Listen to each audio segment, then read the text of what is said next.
अस्सलाम वालेकुम, this is Bilal property सरकार और आज की इस वीडियो के अंदर हम बात करने वाले हैं कार्डिंग स्कैम के रिलेटेड। अगर आपको नहीं पता कि कार्डिंग क्या होता है तो ये मेरे ख्याल से सबसे बड़ा स्कैम है जो कि पूरी दुनिया के अंदर हो रहा है। और आपने ये सुना होगा कि स्कैम कॉल सेंटर्स होते हैं, आपने ये सुना होगा कि भाई कार्ड मशीन का स्कैम होता है। तो आज उसी चीज को डिस्कस करेंगे और डिस्कस करेंगे कि आखिर ये कार्डिंग स्कैम होता क्या है, इसको लोग कैसे करते हैं और किस तरह इससे करोड़ों नहीं अरबों रुपए का स्कैम हो रहा है।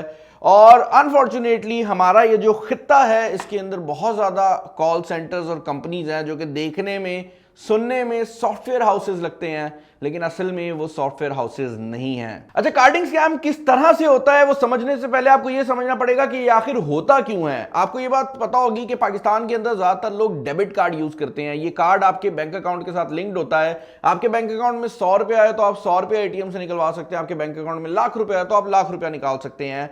लेकिन इंटरनेशनली क्रेडिट कार्ड बहुत ज्यादा चलता है। क्रेडिट कार्ड में ये होता है कि आपको बैंक कहता है कि भाई ये कार्ड रखो, इस पे खर्चा करो और उसके बाद जब आप ये खर्चा कर लोगे तो महीने के एंड पे आपको एक बिल मिल जाएगा, वो आप पे कर देना। इसके अंदर बैक एंड पे बहुत ज्यादा चीजें और भी होती हैं, बट कहने का मकसद ये है कि जब आप क्रेडिट कार्ड से पैसे खर्च रहे होते हैं तो वो आपके अपने पैसे नहीं होते बल्कि वो बैंक के पैसे होते हैं और बैंक उस पर सूद लेता है, जिसकी वजह से बैंक का भी बिजनेस चलता रहता है। और यही वजह है कि इंटरनेशनली जितनी भी चीजें हैं वो आजकल डिजिटल चलती हैं। आप होटल जाते हैं तो आप अपना क्रेडिट कार्ड देते हैं, आप ऑनलाइन शॉपिंग करते हैं तो आप अपना क्रेडिट कार्ड देते हैं। इवन अगर आप लोग किसी भी चीज की सिक्योरिटी के तौर पर कुछ रखवाना चाहते हैं तो आप अपने क्रेडिट कार्ड का नंबर दे देते हैं और अगर कोई मसला होता है तो उस क्रेडिट कार्ड को चार्ज कर लिया जाता है। अब क्योंकि हर कंपनी क्रेडिट कार्ड की बेस पे चल रही होती है तो एक और बहुत बड़ी दो नंबरी होती है और वो दो नंबरी ये है कि ये कंपनियां बंद भी होती हैं। लेट्स से आप एक होटल के पास गए, आपने अपना क्रेडिट कार्ड दिया, होटल ने उसमें से पैसे काटे और उसके बाद आप उस होटल को छोड़कर चले गए। 5 साल गुजर गए, वो होटल बंद हो गया और अब ये जो डेटा है ये किसी बंदे के हाथ लग गया। वो होटल का कंप्यूटर चलाने वाला बंदा भी हो सकता है, वो होटल के स्टाफ में से कोई हो सकता है, वो इवन वो बंदा हो सकता है जिसके पास होटल का कंप्यूटर बाद में पहुंचा हो और ये डेटा डार्क वेब पे वो डाल देते हैं। अब डार्क वेब पे जब ये डेटा आ जाता है तो इस डेटा को खरीद लेते हैं वो लोग जिनके पास कॉल सेंटर्स हैं। अब ये जो डेटा है ये मुकम्मल तौर पर एक्यूरेट नहीं होता। मतलब कभी ऐसा होता है कि आपके पास कार्ड की इंफॉर्मेशन आ गई, कभी आपके पास नाम आ गया, कभी आपके पास कार्ड का नंबर आ गया, एक्सपायरी डेट आ गई, नाम नहीं है। तो कहने का मकसद ये है कि फिर ये कॉल सेंटर्स डिफरेंट तरीके निकालते हैं। उन्हीं लोगों को कॉल की जाती है जिनका डेटा मौजूद है और उनको क्योंकि उनका नंबर बताया जाता है, उनको बोला जाता है कि भाई आपका कार्ड हैक हो गया है, हम बैंक से बात कर रहे हैं, आप जल्दी से अपना ये कोड बताएं ताकि हम आपका कार्ड बंद कर सकें। और इस तरह की डिफरेंट चीजें की जाती हैं ताकि उनसे मुकम्मल डिटेल्स निकलवाई जा सकें। और जब ये डिटेल्स आ जाती हैं तो उसके बाद स्कैमिंग शुरू हो जाती है। अब 3 बड़े स्कैम्स हैं जो कि यहां पर मैं नोट डाउन करने वाला हूं, बट इसके अलावा भी बहुत ज्यादा तरीके हैं जिसके थ्रू स्कैम होता है। पहला स्कैम तो मोबिलिटी या O2 का स्कैम है।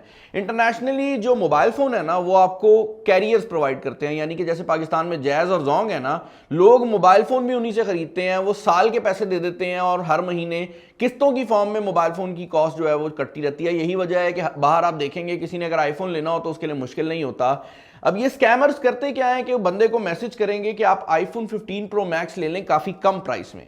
वो बंदा कहेगा यार ये तो बड़ी अच्छी डील है। वो बंदा कॉल करेगा, ये उसे कहेंगे आप अपना क्रेडिट कार्ड नंबर दें। अब ये आपने नोटिस करना है, वो अपना क्रेडिट कार्ड नंबर देगा, ये अपने मर्चेंट अकाउंट में जाकर उस क्रेडिट कार्ड के ऊपर जो भी अमाउंट इन्होंने बोली होगी, लेट से ये कहते हैं कि भाई आईफोन 15 प्रो मैक्स आपको हम $500 का दे देते हैं, बड़ी अच्छी डील है। $500 की ट्रांजैक्शन करेंगे और उस बंदे को उसके घर पे मोबाइल शिप भी कर देंगे। बस फर्क ये होगा कि आईफोन 15 प्रो मैक्स की जगह उसको कोई और मोबाइल फोन, सैमसंग का मोबाइल फोन भेज दिया जाएगा।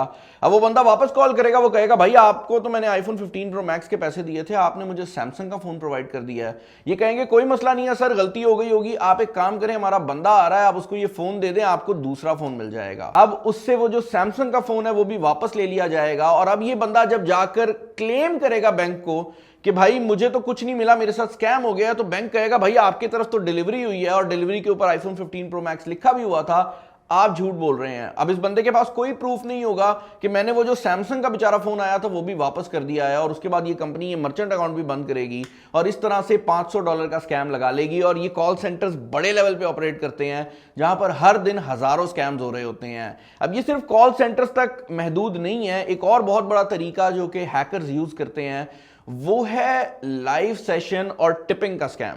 इसमें होता ये है कि आपने टिकटॉक लाइव देखा होगा, इंटरनेशनली और भी बहुत ज्यादा लाइव सेशन चलते हैं। तो मैं टिकटॉक लाइव की एग्जांपल इसलिए दे रहा हूं क्योंकि पाकिस्तान के अंदर टिकटॉक लाइव का पता है लोगों को। होता ये है कि आप क्रिएटर से डील बना लेते हो। लेट्स से मैं टिकटॉक लाइव कर रहा हूं, एक बंदा जो हैकर होगा ना वो मेरे से डील बना लेगा। वो कहेगा भाई मैं अब एक कार्ड लगाऊंगा और मैं तुझे टिप करूंगा बहुत ज्यादा पैसे। तूने ये करना है कि जितने पैसे तुझे हैं उसका 20% मुझे देना है या 30% मुझे देना है। अब क्योंकि ये बंदा मुझे रैंडमली टिप कर रहा है, टिकटॉक के पास कोई मैकेनिज्म नहीं है कि वो उस बंदे को पकड़ सके। और होगा क्या कि at the end of the day TikTok वो पैसे अपनी कमीशन साइड पे करेगा, मुझे मेरे पैसे देगा और उसके बाद मैं ये पैसे हैकर को वापस प्रोवाइड कर दूंगा। और अब उस हैकर को पकड़ने का भी कोई तरीका नहीं है क्योंकि कोई फिजिकल गुड्स एक्सचेंज ही नहीं हुए, उसने तो टिकटॉक के ऊपर कार्ड लगाया था। और यही वजह है कि आपको लाइव सेशन के अंदर बहुत ज्यादा ऐसे लोग भी मिलते हैं जिनके बहुत बड़े बड़े अकाउंट हो गए हैं क्योंकि बैक एंड पे कार्डिंग स्कैम चल रहा होता है। तीसरा बड़ा तरीका जो कि यूज किया जाता है, ये सबसे ज्यादा लंबा चलने वाला तरीका है और ये तरीकेकार होता है ओल्ड डेटा को दोबारा से यूज करना। फॉर एग्जाम्पल, आपने एक कंपनी से किसी जमाने में लेट से होटल रूम बुक किया था या लेट से आपने किसी जगह से एक वेबसाइट थी वहां से पेंसिलें खरीदी थी। अब होगा क्या कि ये कंपनी बंद हो गई, आपको 5 साल 6 साल बाद उसी कंपनी से एक और ट्रांजैक्शन शो होगी, आपको ईमेल आएगी कि भाई आपने नई पेंसिलें दोबारा खरीद ली हैं और उस ईमेल में लिखा होगा कि भाई अगर ये गलती से हुआ है तो इस नंबर पे कॉल करें और हम आपको रिफंड कर देंगे। अब इसमें होता क्या है कि वो उस कंपनी के जितने कस्टमर्स होते हैं उन सबके कार्ड्स के ऊपर ट्रांजैक्शन मार देते हैं, सबको पेंसिल की ईमेल निकाल देते हैं। जो बंदा नोटिस कर लेता है वो इस नंबर पे कॉल करता है और होता क्या है कि जैसे ही नंबर पे कॉल आती है और वो कस्टमर कहता है कि भाई मैंने तो कोई पेंसिल नहीं खरीदी, उस बंदे के पैसे वापस कर दिए जाते हैं। लेकिन जो बेचारा नोटिस नहीं करता, बैंक स्टेटमेंट को नहीं देखता, तो उसके अकाउंट से वो 10 या 20 डॉलर कट जाते हैं और ये स्कैम चलता चला जाता है क्योंकि इसमें जो बंदा पकड़ लेता है उसको फौरन रिफंड मिल जाता है, तो कोई बंदा इसको रिपोर्ट ही नहीं करता। और इस तरह के बहुत ज्यादा स्कैम्स हैं जो कि मार्केट के अंदर चल रहे हैं। हम लोग इसके ऊपर इतना जोर इसलिए नहीं देते क्योंकि कार्डिंग स्कैम यूजुअली गोरों के जो कार्ड्स हैं उनके ऊपर होता है और हमें लगता है कि भाई ये हमें तो इफेक्ट नहीं कर रहा। बट एक चीज अगर आप नोटिस करें तो वो ये है कि जब भी आप पाकिस्तान से बाहर निकलते हैं ना तो पाकिस्तानियों की रेप्यूटेशन बहुत ज्यादा खराब है। और वो रेप्यूटेशन इसीलिए खराब है क्योंकि हम इस तरह की चीजों को प्रमोट करते हैं, या अगर प्रमोट नहीं भी करते तो हम बुरा नहीं कहते, हमें ये समझ ही नहीं आती कि ये चीज बुरी है। और यही वजह है कि जब हम किसी बाहर वाली कंट्री में जाते हैं तो हमारी रिस्पेक्ट एक गोरे की निस्बत या एक इवन एशियन कंट्री से आए वाले बंदे की निस्बत थोड़ी कम की जाती है। आई होप ये वीडियो आप लोगों को बताएगी कि कार्डिंग स्कैम क्या होता है। मेरा काम नहीं है कि मैं किसी को जाकर रोकूं, ना ही मेरे में इतनी ताकत है, but I just wanted to tell you guys कि ये एग्जैक्टली होता कैसे है। चैनल पर नए हैं, चैनल को सब्सक्राइब कर लीजिएगा। वीडियो पसंद आई है, इस तरह की वीडियोस और चाहिए, लाइक कर दीजिएगा। इस वीडियो में इतना ही। This is Bilal signing off. अल्लाह हाफिज।